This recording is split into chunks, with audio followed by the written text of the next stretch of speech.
So thank you guys for being patient. We have a couple items on the agenda tonight, including starting to really hash out some of the ideas for our proposal. The first thing I want to talk is I want to plug two things. The first one being we need volunteers for outreach. So we have an outreach event going on with the Denver Public Schools and Stargate High School, and that's going to be this Wednesday. From 11 to noon for the Denver Public Schools, and from 3 to 3:45, or excuse me, 3:15 to 3:45 for Stargate High Schools. Those links to sign up to volunteer are on the Senate Facebook page already, and Will has sent an email previously about them.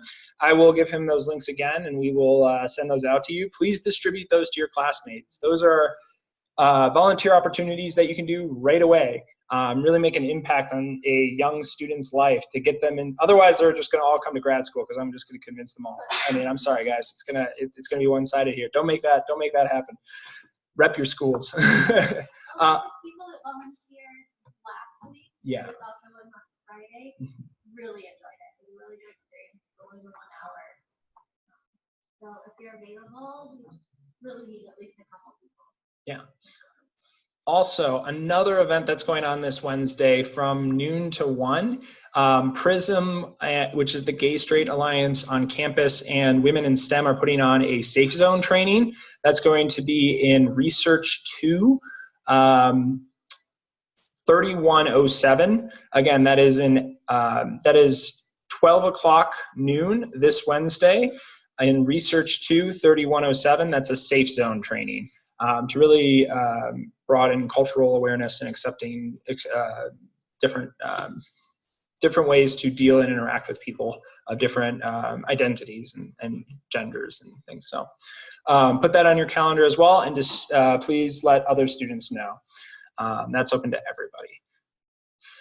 Next, does any of the committees have any announcements they want to make about upcoming events or, yeah? So I heard from Student Life first. Saw the hand. We have a bagel bar coming up on the 27th of this month, the Tuesday, and we need help with picking up bagels on Monday.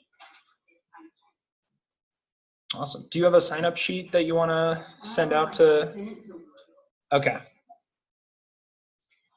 He doesn't have a. All right, we'll get that sign-up sheet. So you guys are going to have a lot of links in your follow-up email from this meeting, so make sure you go through them all. But we do need people to sign up to help bring bagels to the bagel bar. That's important.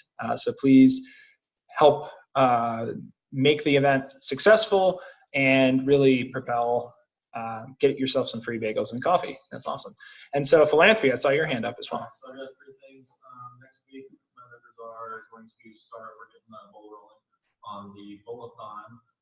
Quick update on Project Annual Parts on the 24th of March. It looks like it's going to be moved back a few weeks until sometime in April. Final update is we do have another event coming up, and it's for Public Health Week, and we're looking for a events for volunteers for on this Saturday and help promote public health. Awesome. Additionally, I was reached out to by Girl Scouts, and they're doing a huge Saturday event on April 14th. They're going to be 40 volunteers that help with some like science project kind of fun activities that they host for all the Girl Scouts here on campus. They're looking for 40 volunteers. It's really just at 10:30 in the morning to 2:30 in the afternoon kind of thing. They have some wonderful guys all getting that stuff out here real soon. Awesome. So that event is actually in partnership with Women in STEM as well. It is inviting, I think, 170 Girl Scouts to the campus to participate in a science day. And so that's they'll be coming to the next meeting to talk about that and really present to the Senate as a whole about that event. So hopefully we encourage more volunteers for that too. So April 14th, exactly. All right. So now we're gonna, any other events from any other committees here? This is not a committee event. Yeah, go ahead. I was approached by the Colorado Consortium for Prescription Drug Abuse Prevention about interest in naloxone treating on campus. That's awesome. People in this room and your peers, do you think that's something you'd be interested in? probably be mid-April, so I'll follow up and make sure that it's not. That's awesome. So that again is naloxone training here on campus for all classes, which is fantastic to hear. Great job. Any other events or things, anybody having contact with any other students? Kind of open the floor here for a couple minutes. All right, so now I want to talk to you guys today about a couple items. We have our proposal, but before we do that, I want to talk to you a little bit about what has been transpiring a little bit behind the scenes in the university, as well as some moving and shaking of pieces. So how many of you are familiar with the building A01? Anybody here? A couple of grad students. A01 is located in the research quad. It's south of RC2, which is Research Center 2. Yeah, it's next to the what? Yep, exactly. It's next to the restaurant row. So on the first floor of A01 was a lot of offices, graduate student offices, and MD, PhD, like SACs and spaces. That space is being gutted and cleared and turned into a temporary office space for physician scientists. So that space, things from that space needed to be kind of moved around campus. If you've noticed now, the graduate student offices are actually located in building 500 on the 5th floor. But one of the things that was moved from A01 that hasn't found a space yet is the MD, PhD SAC, or the student, I don't know what they're called, student activity spaces, committees, I don't know what they're called. But the SAC everyone's got a SAC or a lounge area. The MD, PhDs, their SAC is being removed. And as a result, they were looking for a space. And one of the spaces they were looking at included the Building 500 Student Lounge. Now, the plans I'm showing you here are let me get my pointer out here. Since we're going to get into the details.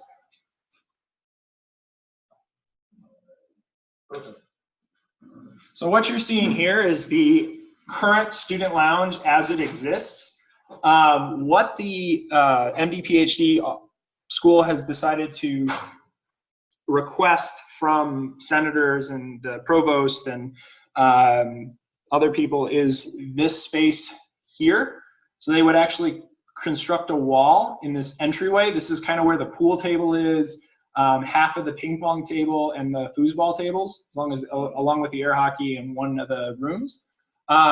In return, they would perform broad renovations on the entire student lounge. So that would include new painting, new carpeting, and they would also fund some new appliances and things if we ask for them. Things like TVs or projectors.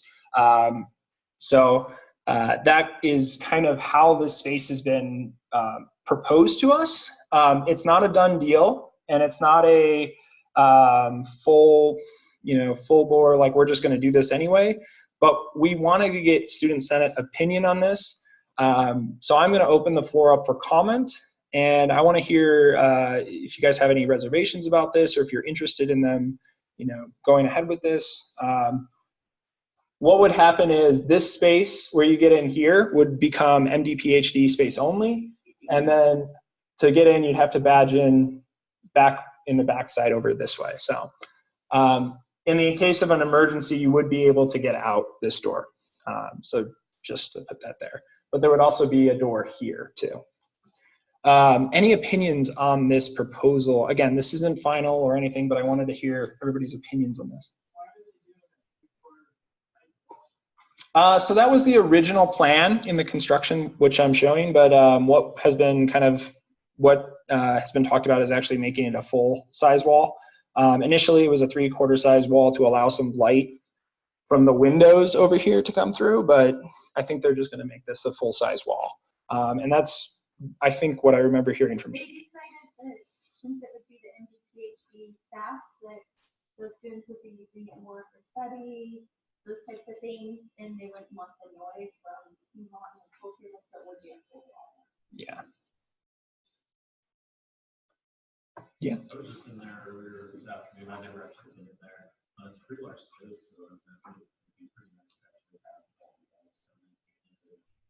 they talked about thinking about like replacing pool tables with So that they didn't talk about that, but that's in our proposal that we're writing right now, and we'll talk a little bit more about the proposal now. The way that I view this is we're investing in the actual space. I view this as an opportunity. They aren't taking a huge amount of space here. There's still a large component, and there's still the gym facility, which I'm pretty happy about. I'm sorry I'm introducing my own biases here, but like poisoning the well a bit. I think this is a good idea because it's having people who want the space invest in the space for other students.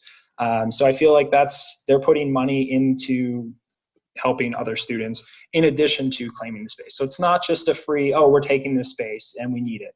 It's we'll take this space, but we'll give you something in return, and we want this to be a good partnership looking forward. So that's kind of my own 2 cents, but I'd love to hear more opinions, so keep them coming. Yeah. So how does this work with, I know we talked about renovating the space with the chancellor's. Mm-hmm.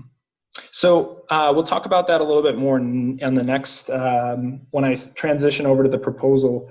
But currently, we are just adding in like infrastructure changes. So a printer, new couches, we're refelting the pool tables, things like that. So we aren't like adding more to the space in terms of like making changes in this area. We're not like adding pictures or TVs in this area. So for the most part, it would just, our proposal would focus on the existing space here. It kind of helps because if this went through, then it would free up some of the money because in the proposal, we wouldn't have to ask for carpet or painting or to hire anything like that out because that would be done for you. And then you could focus more on like couches and, you know, what do you as the student body want to see there? What is helpful for you guys? And what would you want to do in that space? And then you can use that money to actually renovate a clean space. Any other questions about this proposal, or should we just start to transition into, is there anybody vehemently against losing any space at all? Yeah. Yeah, no, of course. I've only been there a few times, mostly because it's gross. As it happens, has anyone ever been there where it's like actually full? Because anytime I've gone in there, there's like no more than 5 people coming to study rooms. That would be my only concern for like forfeiting space that actually is used better. So the number I was given was we use 13 people a day badge in, but I think that's also including, I think they're kind of biasing the numbers a bit. I'm not sure how that relates to previous years, or if they're counting weekends and just total number of entries and badges, weekdays. I'm not sure what they're doing.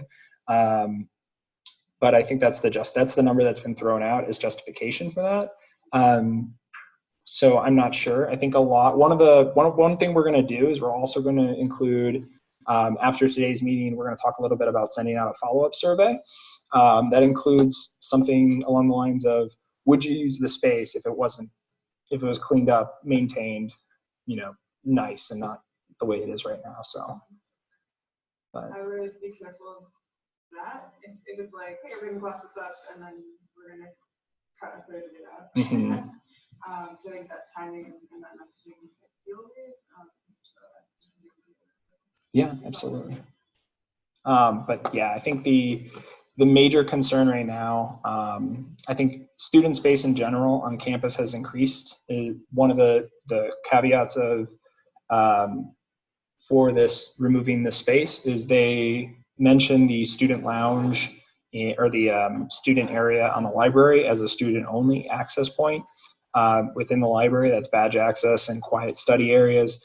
And then that room in front of the library, if anybody's been there, into that like lounge area over there, that's also student access only.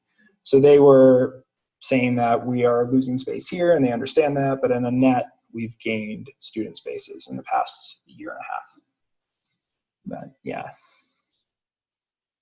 And I think just based on the location of this, I doubt even if, you know, we start telling people that the space has been updated, I still don't think we're gonna have like too many people in that space, just because it's building 500 where it is a little more out of the way for most of us. Mhm. So I think it could handle a big increase in use without becoming. And this is still 2,400 square feet, so it's not small. There's still 2 study rooms, and then this space will be a little bit more dense with all the the printers and the ping pong tables. And then we are going to probably remove one of the pool tables because currently we only have 1 pool table that's even somewhat functional. The one we're going to keep, though, I've heard, is the one that's wooden, but we'll just get it refelted and rebumpered because that one's actually a really nice table, but it's just, right now, it's just looks bad because it's ripped and like the felt is literally off the table. So I think people use 1 table right now as it is, but I could be, if anybody has like, oh, I need to play more pool, like let us know. And that's what we'll talk about actually on this side, which is the proposal. And we'll send this link out to everybody as well. Right now we have it kind of circulating amongst the VPs just to kind of give an overview. And it's really a document stating our desired goal of adding printing services and different pieces to the student lounge. Some of the things that we currently have, and we haven't finalized everything yet, but we were looking at a budget here for things like printers, paper, ink cartridges, couches, pool tables, and miscellaneous items. So pool cues, ping pong paddles, whiteboards, ping pong balls, things like that. Is there anything that I'm missing before I start to go into some of the details of these things? Yeah. Is it more expensive to refelt the pool table or to just get new pool tables from like Craigslist or? So that's a great question. Refelting is $375, which is yes. However, that includes them coming out, taking care of it here, and we don't have to do any moving or things like, or just, you know, things like that. I know that with Craigslist pool tables, you can probably find one. If you can take it in your truck, you can take it. However, Yeah, it seems less, well, just from a quick, this seems less expensive to refelt. it does. Yeah, just after I Yeah. had that. I'm actually surprised to hear that in some ways. But yeah, this is the service. And actually the woodwork on the pool table that we do have, that in that cutaway space, that pool table isn't used because the felt is so broken. But it is like the intricacy of the actual woodwork is fantastic. And I don't know where they got that pool table, but it's a really cool pool table. Yeah. I mean, this isn't each part of the proposal, but thinking about all this, how can we make sure, you know, as we move on and Senate cycles through new students coming in, that this gets maintained? That's a great question. I'm going to open that up. I don't know how. I have no way. I mean, you know, not only are we pouring this money into it, but we're also having the, you know, systems from the MD-PhD program. I want to make sure, you know, that in a year from now, it hasn't just deteriorated in that space, looking crappy again. Obviously, we can't buy new stuff, but Yeah. And that is something you guys are gonna need to think of, and hopefully when Cody sends this out, you can all put in some comments, because the chancellor will likely get the funds anyway. That is gonna be something that he asks, is how are you maintaining the copy? How are you maintaining the things? Why am I giving you money to do something? Yeah. Is it something that we can put into Senate, like as a Senate fund, to allocate some funds every year for this? Is that something that we can vote? Or put it as Yeah. under the student activities committee as per their responsibilities to make sure, you know, once a semester they will go over and make sure there's not, you know, stuff broken. Or I don't know if that's the best option, but something to make sure we keep. I think maybe passing some bylaws where we do allocate responsibility. Maybe one student nominee can take the responsibility each semester to just go check on it, and update Senate twice a semester about everything in there and see what we need. Yeah, creating a role for somebody to go check the space and return back to Senate with, hey, we need X, Y, and Z in the space. Yeah. I mean, this is really minute, but like how is people getting? That's a great question. So that's an even better question. The paper and the ink, the maintenance of the printer is the biggest issue, I think, because that requires a little bit more hands-on maintenance. And it's something we can ask a different office to participate in. But also I think we're gonna need somebody in Senate to be that liaison and go check every so often. We can also have like a laminated page, like if out of paper or ink, call this number, and then somebody will just bring and load it up. The printer takes, I think, has like enough space for like 1,000 pages, and there's like 5,000 in each package. Actually, 1,000 might be like maybe like 250 pages or something. But yeah, that's a good point, and that's something we need to think about as well. Yeah. So Pookie was just asking, how do we prevent students from abusing? Printing. Do they already? I mean, maybe not necessarily printing. Yes, that's a concern, but even like the ping pong balls, the pool cues. You know, is it something that we can require people to get permission to grab, like volleyball nets or something, or is it just something that they haven't abused in the past and they assume that they won't? Because it's one thing to just check on those kind of things and report back to Senate, but what if like it's like a semesterly issue or monthly issue and we don't have funds to keep providing that stuff? That's a good I point. think like realizing that, you know, I think that's gonna have to come out of like monitoring it and discovering if it is an issue or not. 'Cause I don't, if the camera's up, we can't hire someone to sit in there. No, well, there are a lot of pool cues that are in the space that just have the tips broken off. I think from use over the years. But it's just something to think Absolutely. about. Absolutely. I think it's also the constant monitoring is something to pay attention to. And I think going forward, because pool cues are currently part of the space, and I don't know the last time we bought pool cues. I don't think it's been in the last 10 years. And some of them are still functional. I'm not hugely concerned about it.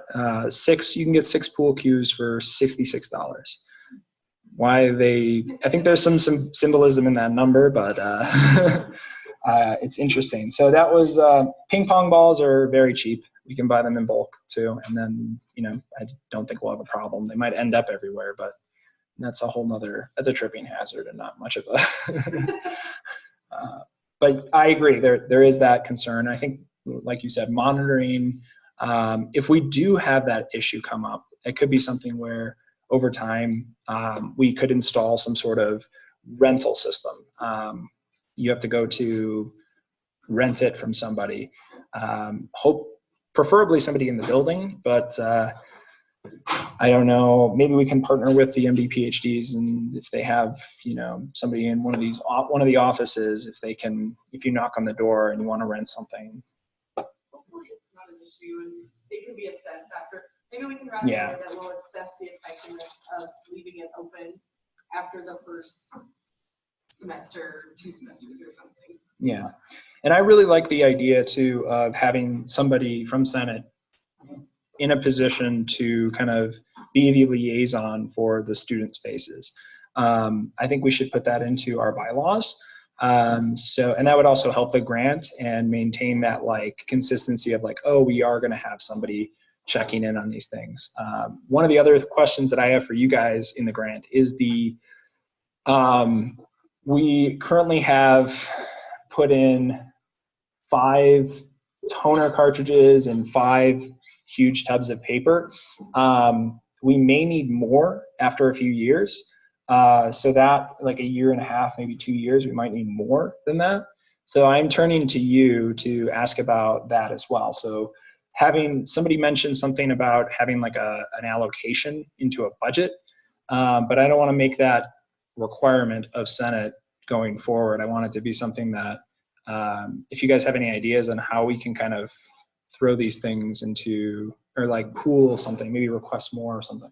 Well, not having it as a requirement, but the person whose role it is could have a budgeted amount for maintenance of that space and have like authorization to spend on these certain things. Like walls, or not walls, paper, toner, or something. Yeah, I think that's a good point, and I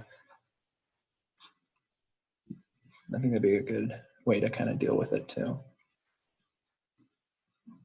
All right. So I'm going to open this up again. We're going to send this out, this document, but let's show you guys some of the things we were looking at here. So the first thing that we are looking at is the printer. It's going to be a laser printer in, can't really see it, but it's going to be a monotone black and white only laser printer. Color ink is expensive, and black and white is all you're going to get. If you're going to use a free printer, you're going to get black and white. You can argue with me on this, though. I'm totally open to hearing another side of the coin. Like, if you need that figure in blue and red, I mean, you need that figure. From a cost perspective and a sustainability perspective, I had taken the liberty of getting a black monotone laser printer. It's faster than ink and less expensive per page. So cool. And we will, again, if you find a printer that's better, or if you're not a Brother fan and you're more of like an HP person or a LG, Kodak, I mean, put a comment on there and be like, I want XYZ instead of this. So let us know. We do want to hear these things. It comes with some ink cartridges already. It comes with an ink cartridge. The next thing is the cheapest 10 ream case we can get. So it's a lot of paper, and it's only $40 for less than $40 for roughly 5,000 pages. Getting a bunch of those, and then just making sure that printer is stocked. The other thing is the cartridges. They're about $80 a piece. Like, when you buy in bulk, they're cheaper. This is kind of those things. The next big item that we're concerned about is couches. So right now I'm only looking at this proposal only includes couches for the actual study rooms. So the 2 study rooms we have remaining, that's where we put one couch in each. These couches are bonded leather. I found bonded leather and synthetic leather are the way best for durability and cleaning. Another thing we're going to do is we're going to include wipes inside all of the study rooms, so that if somebody is resting on the couch, they don't feel like they're resting on something everybody else is rested on. These things are easy to wipe down, easy to clean. So that was what we looked at. These are Boss office products. But yeah, again, I want to hear your feedback. Does anybody have any ideas? So one of the things we haven't touched, and just because we haven't measured it out yet, but the couches in the actual space itself. So in that giant space we have, those couches aren't the best either. So we only have 2 of these wipeable couches for now, but if you've ever seen some of the new office products that are in the library study space, there's some odd shaped things and couches that are not traditional. They're more student space oriented, public space oriented.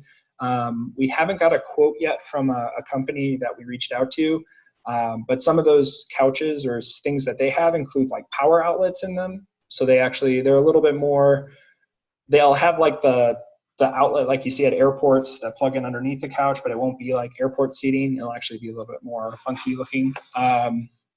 If you guys know of anything you want in the space, you want some swivel chairs or chairs with like desks that come over, or I don't know.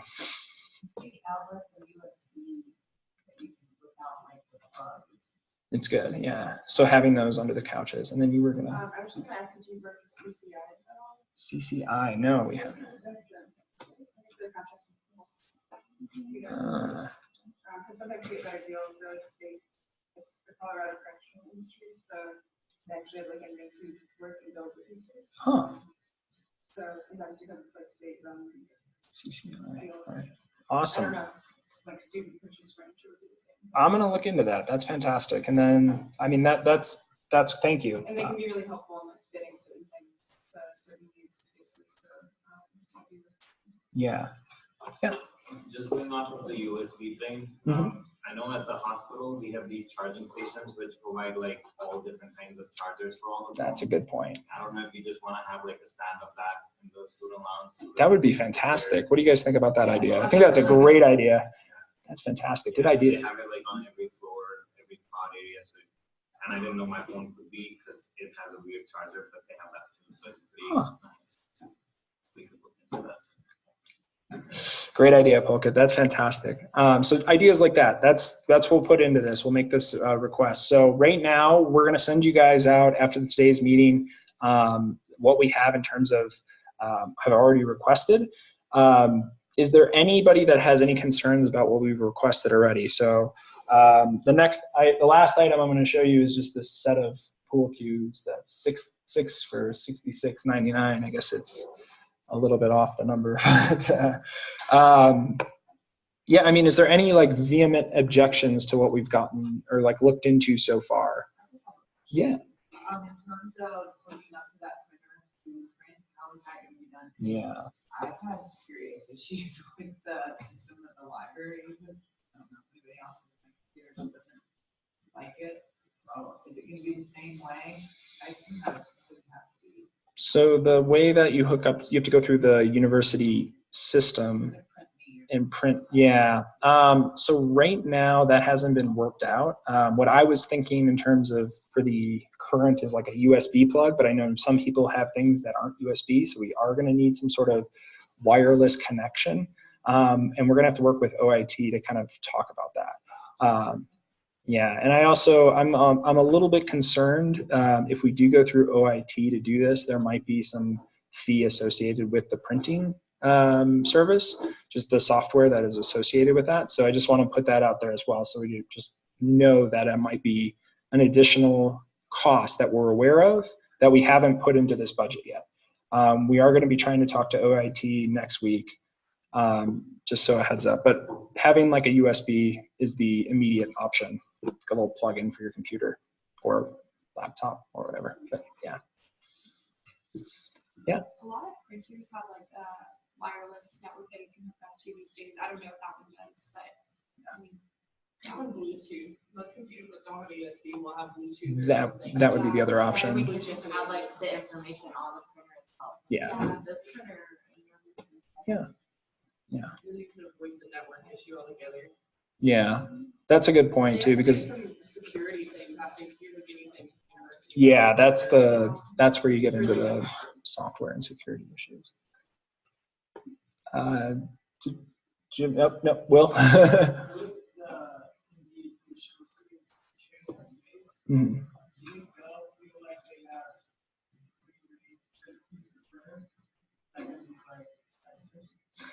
So I'm not sure if they would. I can't speak for if that's something that would The happen. other But thing too is that when they're doing the PhD side, like every lab has a printer, so they're not like, you're gonna print your lab, you're not gonna go over to building 500 to print something.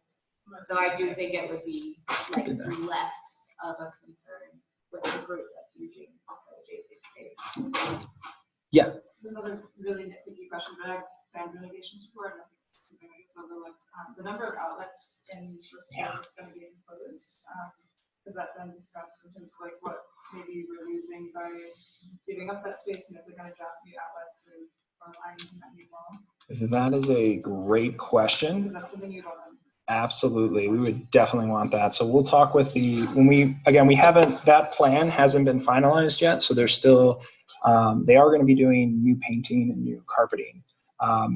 Whether they do, dropping new outlets, I think that's something that we can bring up as a point of discussion as well. And that could be a request too. We can add more outlets. I don't know if it's been in the plan in terms of like, yeah. So that could be something we request. I appreciate that comment. So I got to remember these things. Will, you writing this down? CCI and outlets. Need this. And charging stations and Senate. Yeah, he's got it all. You guys are great. This is fantastic. Any other comments about the space in general or the proposal? And we're going to send this all to everyone. So I want to, if you want to, make a comment, put something in, add something. Again, the total cost of the items we have in there so far is, I think, somewhere along the lines of, again, this doesn't include any hidden costs such as like installation of things or for the most part, like outlets or anything like that.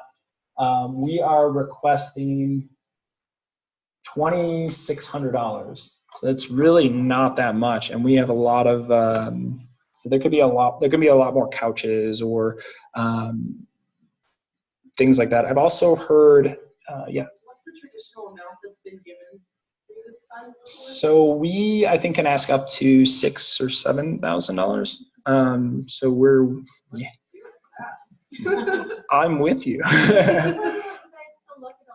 Yeah, yeah. Has done a great job so far. It's good to get everyone's input, and we're kind of in a time crunch, but yeah, we're gonna do it. Yeah. I'll add a comment, but just my experience with printer printers is they seem cheaply made and they break easily. Just want to throw that out there since we do have a lot of room to make. Yeah. Another good thing to do would be to consult OIT because they can make recommendations from it. This is like just telling them this is where it's going to be, this is how much it's probably going to be used, and you can get like a recommendation at that cost. And you can just tell them the price range. Good point. That's awesome. Yeah. I've seen in public spaces before, like in college rooms and things like that, this would be a pain to it, but they'll have a gumball machine and they'll put ping pong balls in it. That's a fantastic That money idea. would go towards the machine. That right there is a great idea. We could do a lot of stuff like that in there. And I can get you guys gumball machines. That's fantastic. in a vending machine with the like turn things. But there's not a counter space now. Putting things, shelving on the walls and things, yeah. So we still want to have facilities stuff in there in regards to trash or vacuuming or anything, right? So that's another point of emphasis that we want to make sure is taken care of, because that's not, Do we need to buy a vacuum? Or, and that's another like reason to have someone in that role where they're checking so if it's not getting done. Exactly. Yeah. Yeah, that's something it should be getting done. And the fact that it isn't is very frustrating. But I think if we keep that person in that role active and communicating with the facilities, they'll be sure to make sure it gets done. Just constant reminders. Yeah. All right. Yeah. So thank you guys for all the suggestions. Does anybody have any more comments regarding this proposal or the space? Anything like that? We're going to talk to OIT within the next week and a half, and anybody is welcome to attend. I'll send the email out to anybody when we schedule something. It was kind of in the process of putting together a meeting, so I appreciate all the comments. And anybody have any new business or anything coming before us? Oh, I do want to say some things actually. So before we get into new business, next meeting is the 26th, and I'll remind you guys again, if you are interested in starting to want to take a leadership role in Senate, start getting interested and start getting your ideas, asking which committee, VP or president or anybody, what role you want to take. And we are going to need your intent to runs. Like you have to let Heather know by April 2nd that you are intending to run for a VP position. And at the next meeting, we're actually going to have all the VPs kind of give a little description about their committee, their responsibilities, and why you should do it, because it is a great leadership experience. It looks great on a resume. And it's also very rewarding from a leadership perspective. So get ready, get in the mindset of, I want to run. I want to be in that leadership role. I'm excited. So with that, I will open up the floor to anybody that has any new business. No new business? Any old business? Yeah. It's a good call. Thank you. All those in favor of approving the minutes from the last meeting? Opposed? Abstentions? Okay, the motion passes. All right, guys. Well, have a great spring break. Do I hear a motion to adjourn? All those in favor? Opposed? Abstentions? All right, have a good night, guys. Remember, guys, talk to your classmates if they stop volunteering on Wednesday.